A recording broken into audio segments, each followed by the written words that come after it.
Hello students, I, Ms. Pooja Kalange, Assistant Professor IICMR MCA, welcome you to this capsule program where we'll be covering up some and brushing up some concepts of data warehousing and data mining. So let's begin. Today we will be covering the topics of market basket analysis, which is one of the important concepts. Today we will be basically seeing what are the machine learning concepts, what do you mean by supervised learning, what do you mean by unsupervised learning, and along with that we will be seeing how is association, classification and clustering being implemented in this machine learning, which is also an important part of data mining. Also, along with this, we'll also seeing some real-time applications associated with this. So let's start.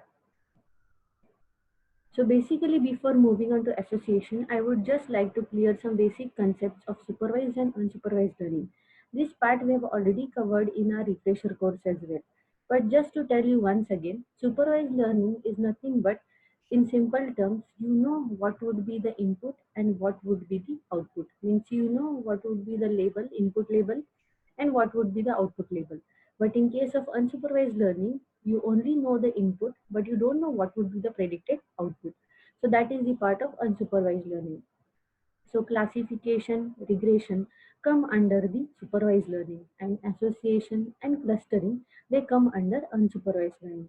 So today we will be first seeing what is association. So now let's start with the basics of association. Now why do we need association?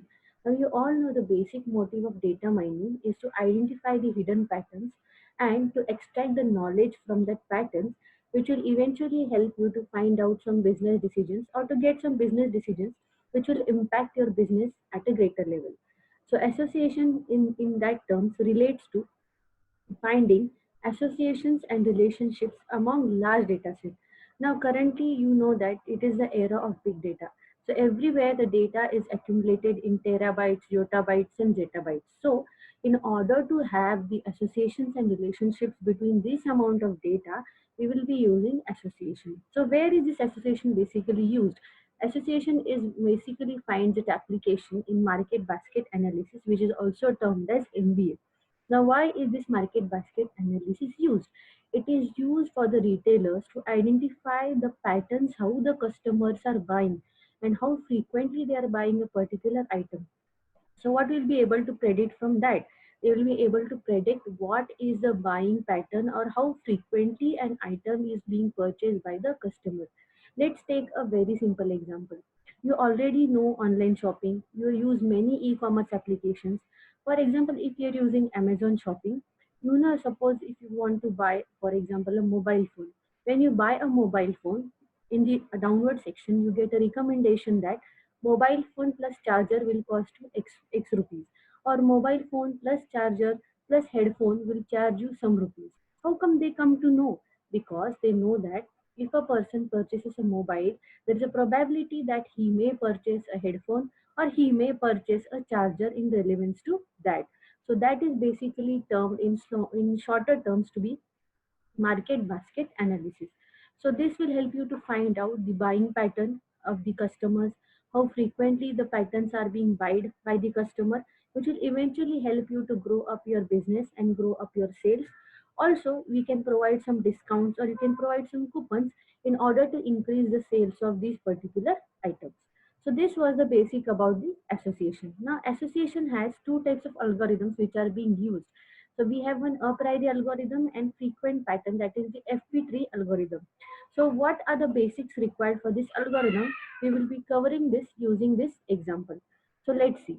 You can see here there are 7 transactions where you know what are the item purchase. So every transaction will have a cart. Since this is an e-commerce application, we're going to consider the cart of the item purchase. So if you see in the first transaction, the item purchased are face wash, face pack, and toothbrush. In the second transaction, we have face wash, aloe vera gel, and toothpaste. In the third transaction, we have soap, face wash, toothbrush, and talcum powder. In the fourth transaction, we have soap, toothpaste, and toothbrush. In the fifth transaction, you have talcum powder, face wash, face scrub, and toothpaste. In the sixth transaction, you have soap, toothbrush, toothpaste, and talcum powder. And finally, in the seventh transaction, you have talcum powder, shampoo, toothbrush. Now, if you observe this example, it seems to be so much confusing for you. Such a bigger data item set is being provided to you. So how do I remember? Like, how can I identify the frequent pattern from this? To make you these things easy, I have made a solution for this. So this is the first transaction. This is having a face wash, this is having the face pack, and this is having the toothbrush. So this is the first transaction. The second transaction is having a face wash, it is having the aloe vera gel, and it is having the toothpaste. Then you having third transaction, you have soap, you have face wash, you have toothbrush, and you have talcum powder. In transaction 4, you have soap, you have toothpaste, and you have toothbrush. Then we have talcum powder, then we have face wash, we have face scrub, and we have brush in transaction 5. And in transaction 6, we have a Dettol soap, we have Colgate toothbrush, we have Close Up toothpaste, and we have Pond's talcum powder. And in the transaction 7, you have Dermicool talcum powder, you have Head and Shoulders shampoo, and you have Colgate toothbrush.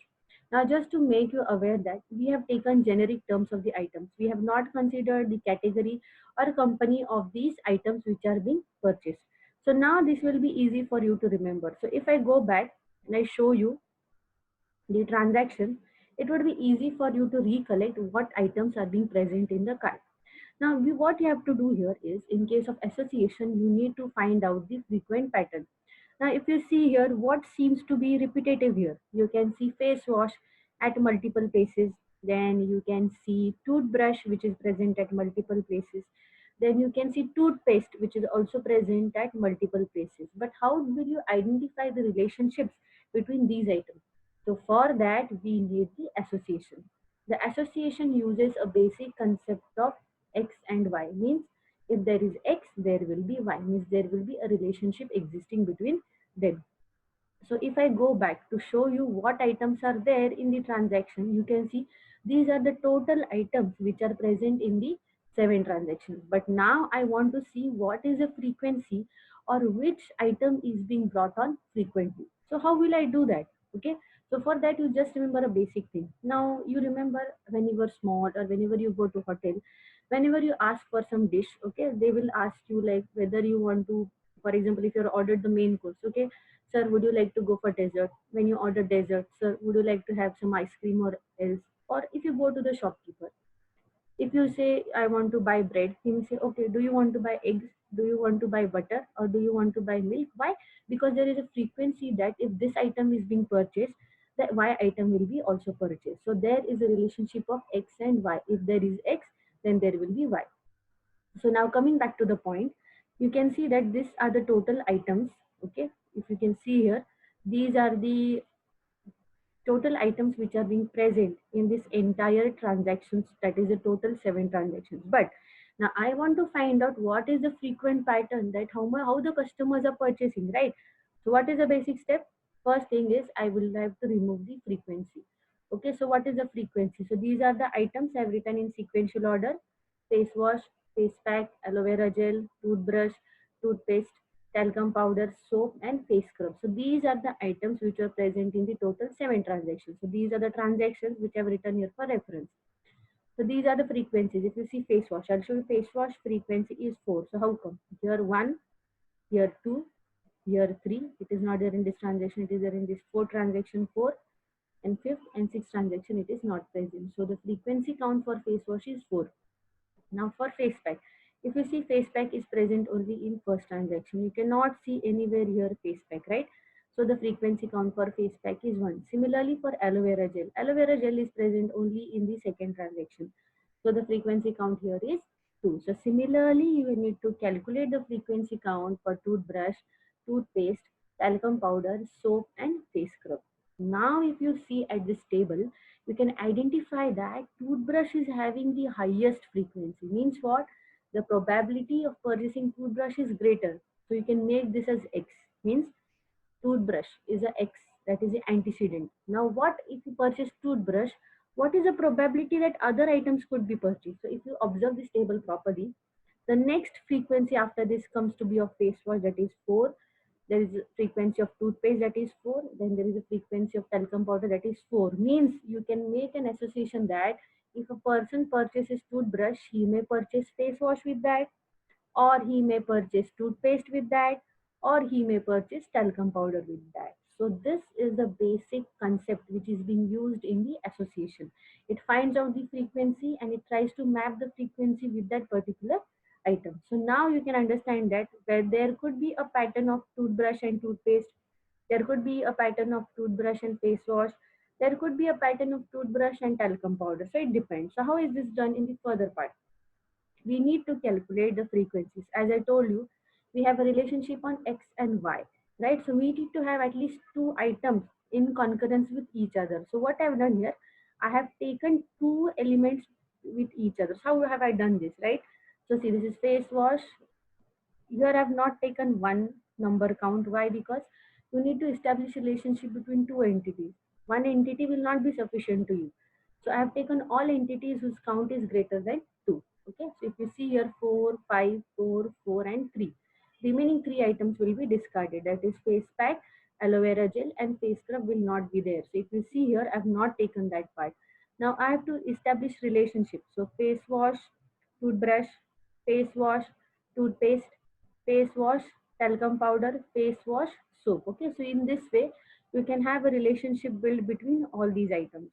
So then you get the frequency. What is this frequency now? This frequency shows that how face wash and toothbrush together have appeared in how many transactions. So if I go back here, if you see here, face wash, toothbrush, here also face wash, toothbrush, okay? Only twice it has appeared in this transaction and in this transaction. So the frequency count I've written here 2. Now just to explain you this part, toothbrush and talcum powder, its frequency count is 3. How come?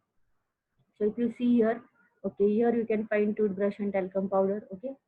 Here you can find talcum powder, but toothbrush is not present. Here there is toothbrush and talcum powder, and here also there is toothbrush and talcum powder. So now if you see this frequency count, you can see that toothbrush and talcum powder has purchasing frequency higher. Means if a person purchases toothbrush, he may take talcum powder, or if a person takes talcum powder, he may take toothbrush. So in this way, the Amazon or the Flipkart or the eBay person, they give you suggestions and recommendations based on the purchase pattern or the market basket analysis. That is, a basket or your cart is being analyzed. Okay. So in this way, if you see here, you will get this frequency for all, as I told you, and then you have calculated the total count for each frequency. Okay. So I hope this is clearing you the part of the association. So further, we will be seeing the classification part, which we'll be covering in our next video lecture. So I hope you are clear with how the association rule is being used in finding out the frequent pattern sets in a particular transaction. So I hope once again that you are clear with this part. If any questions, you can ask me, and I thank you for watching this video. Thank you.